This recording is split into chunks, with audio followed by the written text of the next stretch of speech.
ఈ 25 నామాలు ఎక్కడ చెప్తున్నాడో అక్కడ సహస్రం చెప్పినంత శక్తి మీకు కలుగుతుంది. అంత గొప్ప నామాలు నేను చెప్తాను, మీరు కూడా చెప్పండి.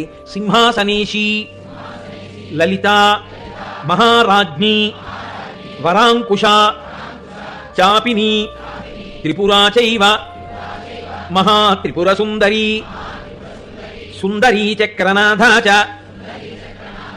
సామ్రాజ్ఞి, చక్రిణీ తథా చక్రేశ్వరి, మహాదేవి, కామేశి, పరమేశ్వరి, కామరాజప్రియా, కామకోటిక, చక్రవర్తిని, మహావిద్యా, శివానంగవల్లభ, సర్వపాటల, కుళనాథ, ఆమ్నాయనాథ, సర్వాంనాయ నివాసిని, శృంగారనాయికా చేతి,